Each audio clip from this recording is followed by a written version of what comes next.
Just a quick heads up before we start. On Sandwiched, we talk honestly about life, loss, and caregiving. That means conversations may touch on topics such as death and grief.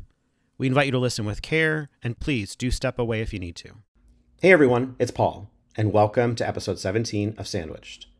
We've had 16 conversations together so far, from our opening episode, and 15 incredibly generous guests who have shared the real, unfiltered truth of caregiving, of loss, of grief, and of just trying to keep it all together. As my team and I have been looking back over these conversations, there's a theme that rose to the surface again and again. No one plans to be a caregiver. There's always a moment, a diagnosis, a fall, a late night hospitalization, when everything changes. And from that point forward, life rearranges itself around a new reality. So in today's episode, we're going to do something a little bit different. We've woven together some of the most powerful moments from the 15 guests we've sat down with so far. Not as a highlight reel, but as a reflection on what so many of us have lived, stepping into caregiving suddenly, unexpectedly, and with so much heart. My hope is that this episode helps you feel seen, connected, and maybe even a little bit lighter knowing that you are not alone in that moment of becoming. Let's take a look back together. So, obviously losing your mother while your husband was also battling, I believe it was cancer. Is that correct? Battling lung cancer. Okay. And was this years, months before, or was this really rapid? He got sick early June. We thought it was the flu. And a week later, he couldn't walk upstairs. And I'm taking him to urgent care, and they're rushing him over to the hospital and sticking a needle in his heart at 2 a.m.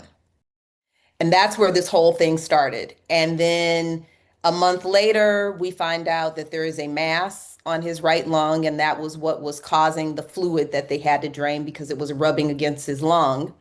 And then on July 18th, they did the biopsy. So literally like a month and a half. Yeah. July 18th, they do the biopsy, and the doctor tells me that she knows it is cancer. We just don't know the stage at this point. Okay. And then 2 days later was when my mom died. Gosh. Yeah. So it was like, wait, what? Yeah. And then we come back. I think it was 4 days after my mom passed is when they gave us the official diagnosis, which was stage 4 inoperable lung cancer, and they gave him 2 years to live. But I also want to talk a little bit about the caregiver mindset, because even though people hear the ending, like what happened to Seth and Prudence, 9 years Seth struggled. We were a caregiver. Yep. I have elderly parents. My dad's 94 and he's still alive. My mom passed away 3 months after my wife. So as I wasn't taking care of my parents, but they were aging. Mm-hmm. And then I have, my 3 boys, and my wife's an alcoholic and she's struggling with depression. She's taking all these antidepressants. So I'm caregiving for my wife. I'm caregiving for my oldest son. I'm caregiving for a 13 and a 15-year-old. I'm caregiving for my parents in a way. It's like, yeah. And then I'm struggling as an alcoholic myself. So I can certainly embed myself in the most of your listeners' stories and probably relate to a lot what they're going through. So that aside, I have empathy for anyone in the caregiving, and I'm still caregiver. I mean, for my granddaughter now and for my other 2 boys that are married. Well, there's so much to dig into. So let's first start a little bit with your personal story. And, you shared that you had been diagnosed with breast cancer. And from past conversations, I know it's been lots of ups and downs. So let's start a little bit first with you and what was going on in your world and kind of over what period of time. Well, thank you. I was all prepared to talk about my grandmother because she's my heart, right? But talking about ourselves can be a little bit different. And my mother passed away of leukemia, and literally the day after she passed, I found a lump in my breast. And that left me with caring for my grandmother, who was 102, and amazing. And that journey of being both a caregiver and needed to be cared for, I think is critically important, and what, really we're here to talk about. And I took that moment in my time to really understand what was important to me that I left for my children. And that's how we became so connected, because I was critically aware of mortality at that point, right?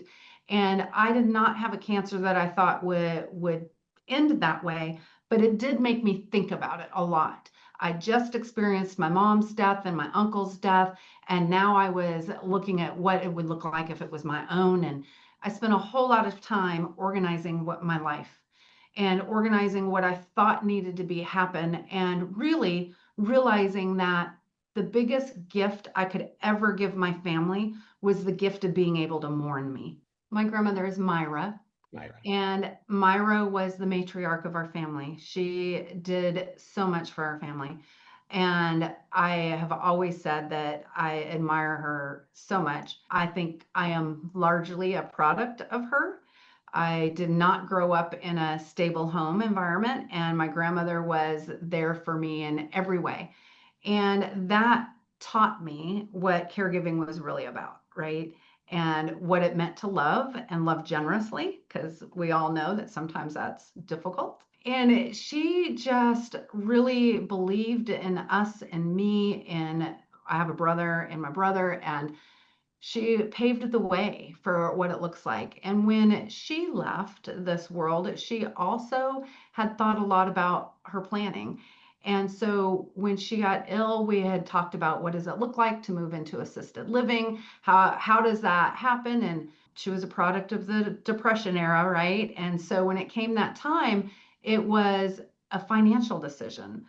It was a huge financial decision. She wanted to stay home. She wasn't ready to leave, but the money to stay home isn't always something that people can afford or families can afford, right? And we don't live in the same part of the world. I'm in Charlotte. She was in the Seattle area, and having her move in with me wasn't an option. She wanted to stay home. And quite frankly, I don't know that having your loved ones move in with you is the best option. So we've all looked at situations where we want to care for our family, but we don't have the resources necessary to care for our family. How do you define sandwiched? What does that mean to you?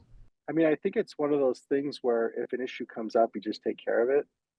And then before you know it, you look around and you're like, oh, yeah. So I don't know if like being in that position is something that I like notice, but when you call it out, it's obvious. Yeah. But, being in the middle of it, I'm just like helping take care of things. But when I look at it, yeah, like 10 years ago, I wasn't having to take care of my parents, Yeah. and you give me another like 6 or 7 years and I won't be taking care of kids either. And so I could be either in one side of the bread. I could be on the one side of the bread or the other side of the bread, right? Yeah. And but it just happens that right now it's just I'm in that spot, and I think the only reason why I probably feel a little bit better is I'm not like an only child. I don't have to worry about that. So I do have help, so it doesn't feel as worrisome. And so I thought that where we would get started is really kind of taking us back a little bit into when you first saw yourself stepping into a caregiver role at, I think it was 21, if memory serves. Yes. Can you tell the audience more about what was going on in your life and what was happening? Sure. So at 21, really, it was a time when I characterized it as caregiving calling me rather than stepping in or putting myself into the role. Yeah. At that time, my mom was, I guess she was in her 50s. Okay. And my mom's mom, my grandmother, she was in her 70s. Now, the care recipient really was my grandmother, who actually is the person I felt closest to growing up, because she, while my parents were working, she took care of me. I mean, after school and all the things like going to the doctors and bring me out, me and my younger brother, when we were young boys, out to play and neighborhood to get together with other children in the neighborhood. I mean, she did all that, we saw our parents mostly at night after their work time. So she was the one I felt close to by the time of 21. No doubt I was entering young adulthood and have my own circle, and I feel a great deal of gratitude and attachment to her. So when she became frail, that was when there was a part of my heart that went out to her. Yeah. Just I didn't even have to think twice about that. Her condition, I remember, was rheumatoid arthritis that came with diabetes and high cholesterol, the bad type of cholesterol, and also high blood pressure. Wow. So frailty due to those things means several limitations to her lifestyle. At one point where her frailty kind of worsened, that was when she, from being able to walk using a walker, she had to be on the wheelchair for say half the day. At least that was the initial transition, and it was a tough time for her to just transit. It was also a tough time for my mom. Now, the little story about my mom at that point was that she actually was depressed. Like, she was sad. Like, she was not having good days most of the days. And she had that load to care for her own mom. Yeah. So, in one way, I could say I kind of also sympathize with my own mom, although the closeness I felt was with my grandmother, her mom. So the time that year was, I think, my second year in the university. Okay. It was probably around 8 o'clock at night. That was a time when I usually would have been home from university class, but it was by 7. So 8 o'clock was kind of late, around a late. I was home later than usual, right? That night. I guess it was a Thursday, if I could recall. I just came home with my bags and I was a little tired, but physically a bit tired, but mentally a bit stressed out, thinking about the various assignments I had to complete, and the lack of time to do them and how to get them done and so on. And I was just thinking about that, having those thoughts as I reached home. And when I reached home, that's when it got started. My grandmother was seated on her wheelchair already in the living room and she saw me. And the first thing she said when she saw me was, "Where were you?" And her first time asking this, I think I completely didn't hear that. I was still in my own world, my thinking about my school and the academics. And then she asked again, just a few seconds later, "Where were you? Why so late?" Now a second question. Then it dawned on me, oh no, I missed something that I was supposed to do for her. I forgot what it is today. It probably has to do with some care arrangement, like fixing something on her walker or fixing some part of her bed. So she was kind of waiting for that. She couldn't go to bed without that. That's what I remember right now. I suddenly felt bad. And I quickly went to have a look at quickly went to take a look at what I had to do, and actually I should have done this, but I kind of ignored her. I went straight for what I had to do for her. So then I guess I fixed it. But the thing is, while I was trying to fix that, either the walker or some part of the bed, then she was, I guess, had a bad day, or she was not in a good mood perhaps, and she just was nagging at me as much as I felt, and she just wasn't happy. And I guess I wasn't too happy either, because I had a long day. By the time I was done, I didn't feel appreciated for what I have contributed, the fixing of her bed or her walker. So I became displeased and I raised my voice and I said, "Okay, it's done," like that. She raised her voice because I raised my voice, and more words came, and so we entered into some kind of argument over what I should have done or how earlier I should have come back and why I have forgotten this and that. And I was on my side then just feeling frustrated. I had to explain this and that when I actually supposed to worry about my assignments, and so it came to a head where I actually pushed her, and she fell and hurt her elbow and her wrist, and I immediately regretted.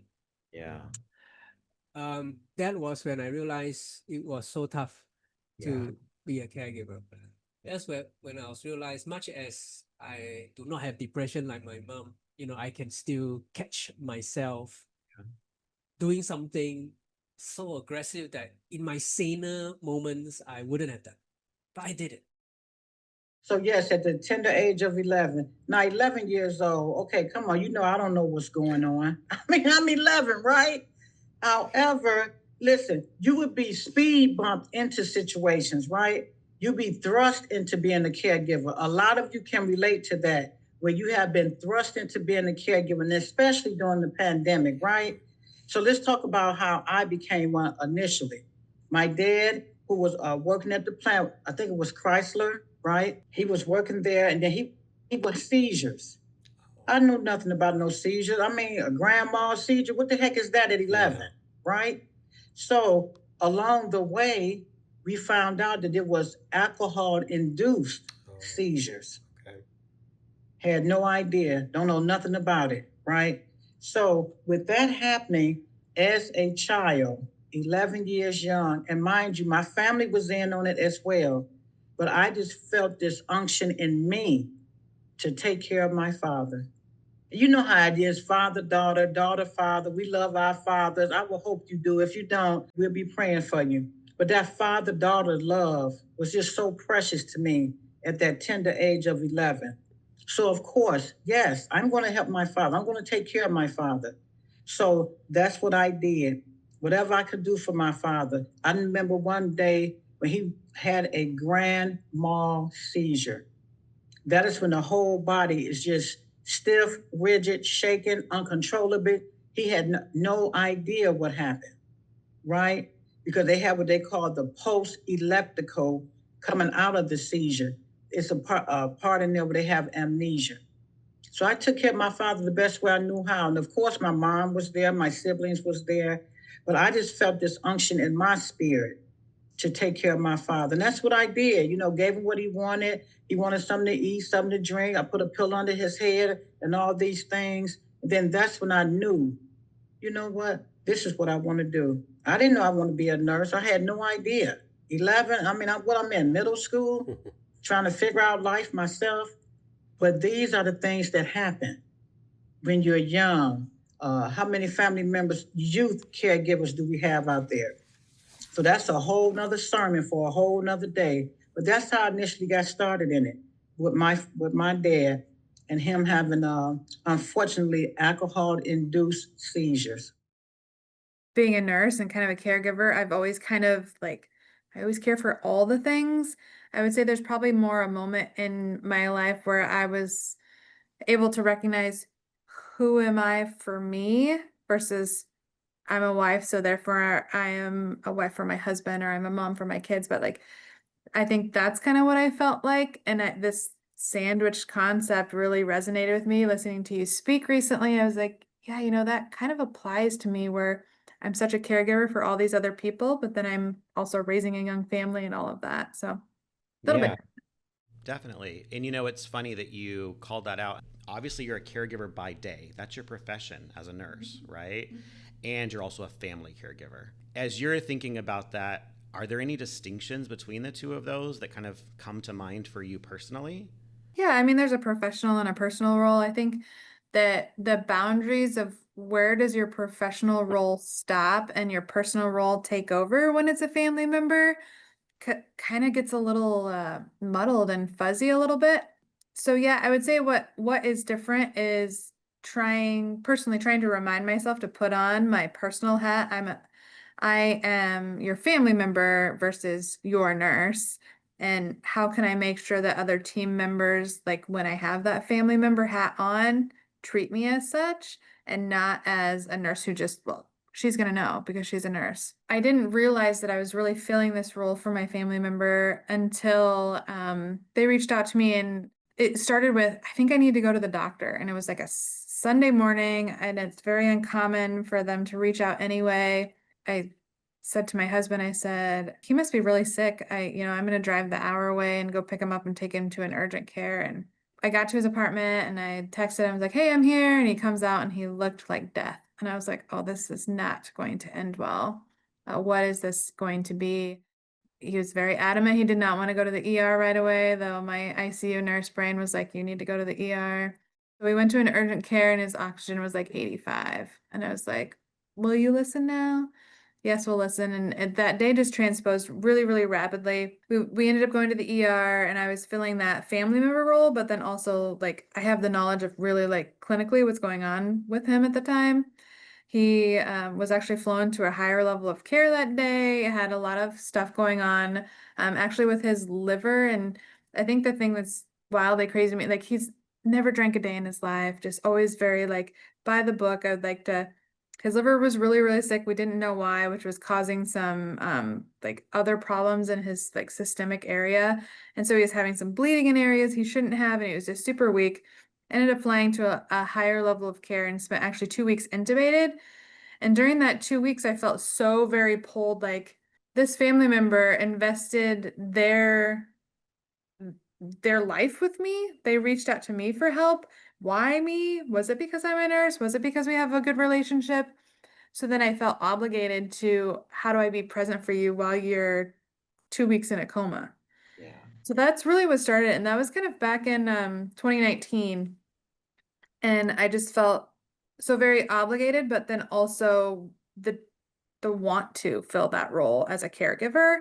And that's kind of what started the ball for us. And it's been many years of figuring out healthcare from a different perspective that I didn't even really knew was so complex. Something that my husband says to me, he says that I'm a run to the fire girl, which I am. Like if there's a car accident, I'm out of the car and I'm going. Like this is what I do. But sometimes you have to pause and think that, okay, I've put out the fire, but now what? You have to allow yourself to think out, okay, yeah, you like to put out the fire and you're good at that. But then now what? You can't just drop it and let it roll away. It's what comes next. And sometimes forward thinking a little bit is a little helpful, I've noticed, because yeah, in the beginning, I'm sitting at your bedside in the ICU because this is what I do. This is the fire.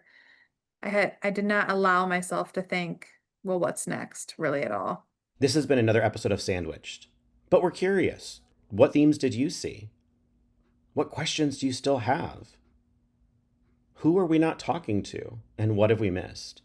We'd love for you to engage in the conversation, whether you're watching on YouTube, listening to wherever you get your podcasts, or reach out anytime through social media or email us, podcast@tumbleweedplan.com. Thank you, and we'll see you next week. Sandwiched is a Second X studio production with production support by Brennan Plank and the Tumbleweed team. We thank Tumbleweed for their support. And remember, we are better together. See you next week.